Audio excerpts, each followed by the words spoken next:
secure from Congressman Ridon a statement of ultimate facts in the third and fourth complaint, which mentions these corporations. Are there any? None. There is none. None. Second, are there annexes that would show in the third and fourth complaint that would, mention and that will pertain to why you're going to ask for subpoena ducis tecum to the SEC and for the records there? Are there annexes in the complaint? There is none. Madam Chair, clearly this will be the biggest fishing fleet expedition that we are doing.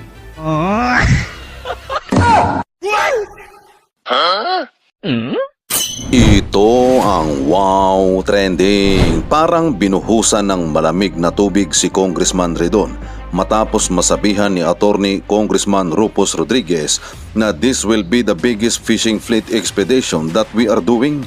Nang tanungin kasi ni Congressman Rufus Rodriguez si Congressman Ridon kung sa pangatlo at pang-apat na impeachment complaint ba ay kasama ba na inireklamo ang law firm ng mag-asawang BP Sara at Attorney Mans Carpio. Nais din ni Ridon na buksan ang SALE ni Vice President Inday Sara Duterte kahit hindi ito kasama sa impeachment complaint na i-final na mga sponsor ng Maletagang. Hindi rin daw po pwede na isamang tignan ang mga record sa taon na kung saan ay hindi pa Vice President si Inday Sara. Gagawin talaga nila yan na buksan ang bank record ni Vice President Inday Sara Duterte dahil nga wala silang hawak na ebidensya. Tanging marites lang ni Congressman Ridon ang basihan. Fishing expedition, malinaw pa sa sikat ng araw, dapat may ebidensya ka laban kay Sara. Hindi yung magpapabukas ka ng bank account tapos wala ka naman palang hawak na resibo na magpapatunay na may pumapasok na pera galing sa kaban ng bayan sa account ni Inday Sara. Ayon pa nga sa mga netizen sa kanilang komento na fishing expedition ako'y naulaw sa imuha Ridon. Luto nga ni ang hearing na yan, scripted ba? Tignan mo naman yung mga member ng committee, majority against BP Sara. Kaya ano bang aasahan nyo dyan? Kumbaga sa pelikula, umpisa pa lang alam mo na agad ang ending. Kahit mag-isa lang si Congressman Rufus Rodriguez, pag totoo ang ipinaglalaban, tameme ang mga kalaban. I move that a subpoena ducis tecum and ad testificandum be issued to the following: a representative from the Securities and Exchange Commission, and to bring certified true copies of the General Information Sheet and audited financial statements of the following entities: Metro City Chow Foods Corp., formerly City Hall King Chow Foods Corp., for the years 2007 onwards; GenCorp Industries Inc., formerly Times Square B Foods Corp. And Great Jolly Times Food, for the years 2021 onwards; Carpio Lawyers, formerly Carpio Duterte, for the years 2007 onwards; 888 Bistro, for the years 2021 onwards; Kale 88 Foods Corp., for the years 2021 onwards; Madayo Fisheries Corp., for the years 2021 onwards; Mati City Ice Plant and Cold Storage Inc., for the years 2023 onwards; Amian Shores Inc., for the years 2023 onwards; Geometry Security and Investigation Agency Inc., for the years 2023 onwards; and Cable Tow 88 Shipping and Marine Services Inc., for the years 2024 onwards. So moved, Madam Chair. There is a motion for issuance of subpoena ad testificandum to the representative of Securities and Exchange Commission, as well as of subpoena ducis tecum with respect to the General Information Sheet and annual financial statements of the business establishments mentioned already by the Honorable Ridon. Do I hear a second? The same has been seconded. Is there any objection? Madam Chair, objection. And You're recognized, the Honorable grounds for Rodriguez. objection. May I know first why these companies registered with the SEC will be subpoenas in its record? Is there a nexus between this to the allegations in the complaint, third and fourth complaint? May we know the relevance of these corporations to the present impeachment case against the Vice President? The proponent first, Honorable Ridon, followed by the Honorable Flores. Flores. Mahalaga po yung pagpapaliwanag mula sa una, sa mga kinita po ng mag-asawang Duterte Carpio from their own personal income, which will be reflected from the annual income tax returns. Pangalawa, mula din po doon sa mga corporate documents kung saan po sila kasali. Sapagkat doon po natin makikita kung yung pong mga other lawful income para maipakita na ang lahat po ng kanyang kinita over the course of 17 years from 2007 ay mga lehitimo pong kita mula sa sahod at mula po sa kinita mula sa propesyon at mula po sa mga negosyo. So, meron pong clear relevancy. Ito pong mga SEC documents po na ito dahil dito natin makikita kung kumita ba o hindi ito pong mga kumpanya na ito sapagkat kung kumita po ito, maipapaliwanag ng atin pong pangalawang Pangulo at ng kanya pong mister na talaga pong kumita ng tama over the course of 17 years from other lawful income katulad ng propesyon at iba pang mga negosyo ang kanila pong pagsasama. So dito po maipapakita ng atin pong pangalawang Pangulo na hindi po unexplained wealth.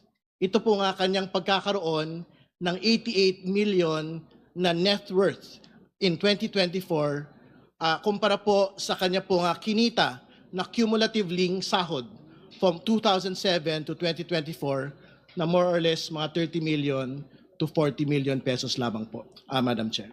The Honorable Flores. Thank you, Madam Chair. Madam Chair, I'm joining the objection of Congressman Rufus Rodriguez only on the following grounds, Madam Chair, that the request being made by Congressman Ridon covers periods when the respondent was not yet the Vice President, Madam Chair. And going back to the decision of the Supreme Court when it said that we can only file impeachment complaints against an impeachable officer for things done during the incumbency or while she is holding the impeachable office. So by requesting documents or data or figures that would include the time when she was just vice mayor, I think, in 2007, or holding other positions that are not yet or may be considered impeachable, that's where my objection is, Madam Chair. Honorable Ridon, would you like to comment to that? Tama naman po yun. Pero what we would want to be able to see is a complete financial picture of the Vice President from the time that she commenced the public office in 2007 as a Vice Mayor up until today. That would be a proper objection with due respect if we had ended our request previous to 2022. But to be clear, I think a big chunk of all of these businesses' requests will most definitely cover up until today, Madam Chair. And more particularly, there are specific firms here which basically cover the term of the Vice President already. Geometry Security, Amianan Shores, Cable Tow are some examples. But to be clear, all of these are firms that had been listed in the 2024 SALN, which is why I think the nexus between the documents of the SALN and the corporate records is established as we speak, Madam Chair. Would you Madam like to Chair. make additional manifestation? May I secure from Congressman Ridon a statement of ultimate facts in the third and fourth complaint, which mentions these corporations? Are there any? None. There is none. None.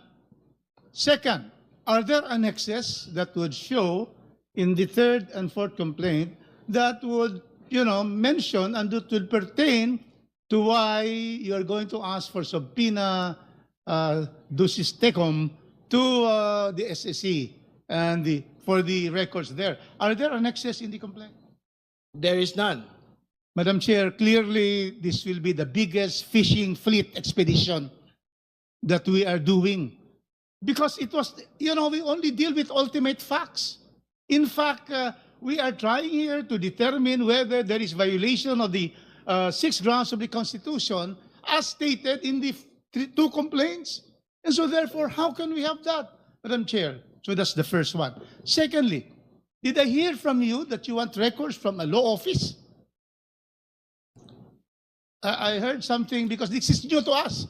This is a surprise to us, all of us here, that they are now a subpoena for entities that are not included in the complaint. So are you saying there's something about a law office? To be clear, these are in the SALN of the Vice President for 2023 and 2024. So I think there is nothing that prevents this committee from basically issuing subpoenas on documents that are actually public documents, Madam Chair. No, I'm asking specifically. There was a statement. You're asking for subpoena for a law office. Yes, because our assumption is that this is an incorporated law office because it was stated as one of the business interests of the Vice President in her SALN. Aware of the privilege communication between lawyers and client? This will exactly violate that provision of privilege. You cannot subpoena law firms for representing a person either accused or in impeachment cases. How can we subpoena a law firm for acting as a lawyer for the Vice President? Can you give us a reason why we should subpoena law firms under the rules of court and under the Code of Professional Responsibility? We cannot subpoena records of a law firm. Sure, court records or communications between clients and the lawyers are absolutely privileged communications. But if this particular law firm is an incorporated entity within the Securities and Exchange Commission and had been submitting annual audited financial statements year after year and general information sheets, I don't think we are precluded as a committee, as an impeachment proceeding, from requesting these particular documents. We are not talking about conversations between the clients of Duterte Carpio or Carpio lawyers. We are talking about their financial output year on year. And to be clear, this is precisely the justification of supporters of the Vice President as to why her net worth, had ballooned to 88 million as against a computed cumulative salary of 30 to 40 million pesos. So I don't think there is reason to, in fact, object to getting all of these financial documents, whether from a corporation or whether from a law firm that is supposedly registered in the Securities and Exchange Commission. Madam Chair, Madam Chair, May I call the Honorable Jokno first? perhaps it would be more prudent if we could have the motion of Representative Ridon in writing so that we can consider all the angles and the aspects to that request. I think that we would need to tread carefully when it comes to these matters, especially given the points raised by Representative Rodriguez. Motion, hearing suspended.